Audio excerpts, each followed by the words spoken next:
হিন্দুরা সহনশীল, হিন্দুরা সর্বদা সমস্ত ধর্মকে সম্মান করে চলে। কিন্তু এর মানে এই নয় যে জেহাদিরা হিন্দুদের ধৈর্যের পরীক্ষা নেবে। গতকাল সামাজিক মাধ্যমে মাতা ত্রিপুরা সুন্দরীকে নিয়ে জাবেদ হোসেন নামে এক যুবকের কুরুচিপূর্ণ মন্তব্যের প্রতিক্রিয়া দিতে গিয়ে এ কথা বলেন মন্ত্রী সুধাংশু দাস। তিনি বলেন, এই ধরনের মন্তব্যের মাধ্যমে এটা স্পষ্ট হচ্ছে হিন্দুদের বিরুদ্ধে মনে বিষ পুষে রেখেছে জেহাদিরা। এটা কোনো ধর্মীয় সংস্কৃতি নয়, এটা সম্পূর্ণ আতঙ্কবাদী বিচারধারা। তাই সমাজকে রক্ষা করতে এই ধরনের আতঙ্কবাদী বিচারধারার বিরুদ্ধে হিন্দুদের পাশাপাশি মুসলিম সম্প্রদায়ের মানুষদেরও এগিয়ে এসে লড়তে হবে। এদিন পেহেলগাঁও ঘটনার প্রসঙ্গ টেনে মন্ত্রী বলেন, পেহেলগাঁওয়ে জেহাদিদের এই হামলার ফলে সবচাইতে বেশি সেখানকার মুসলিমরাই ক্ষতিগ্রস্ত হয়েছেন।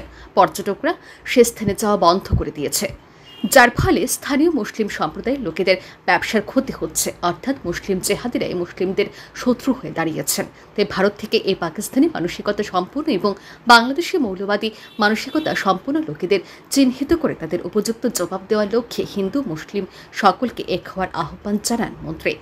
আমার মনে হচ্ছে সেই সমস্ত জিহাদি মেন্টালিটির মানুষরা আমাদের আর ধৈর্যের পরীক্ষা না নিক। হিন্দুরা সহনশীল, হিন্দুরা ধৈর্যশীল, হিন্দুরা সর্বদাই সব ধর্মকে সম্মান করেছে। এটার অর্থ এই নয় প্রতিনিয়ত আমরা সহ্যই করে যাব, আমাদের দেবদেবী আমাদের কৃষ্টি সংস্কৃতির উপর আঘাত আসবে, হিন্দুদেরকে মারা হবে, ধর্ম জিজ্ঞেস করে মারা হবে। কত দিন আর কত সময় এগুলিকে আমরা ধৈর্য করব? আমি যেটা গতকালকে সোশ্যাল মিডিয়া ভাইরাল হয়েছে আমিও দেখেছি, এটা অত্যন্ত নিন্দনীয়। তার এই স্টেটমেন্ট প্রমাণ করে হিন্দুদের প্রতি তাদের মানসিকতা কি, তারা কি হৃদয়ে জমিয়ে রেখেছে হিন্দুদের প্রতি, এটা শুধু পরিষ্কার। এবং এটাও আমরা পরিষ্কার, যেদিন তারা সুযোগ পাবে সেদিন কিন্তু তারাও বাংলাদেশ, পশ্চিমবঙ্গ কিংবা অন্য জায়গায় আমরা যেটা দিচ্ছি এটাও ত্রিপুরাতে তারা করার জন্য হয়তো তারা অপেক্ষায় আছেন, যেদিন সুযোগ পাবে তারা করবে।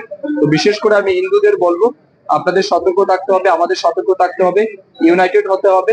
কারণ এটা কোন রকমের ধর্মীয় কালচার নয়, এটা হচ্ছে আতঙ্কবাদীর একটা বিচারধারা। এই আতঙ্কবাদীর বিচারধারার বিরুদ্ধে আমাদের সবাইকে লড়তে হবে, মুসলমান সমাজের লোককেও এগিয়ে এসে লড়তে হবে।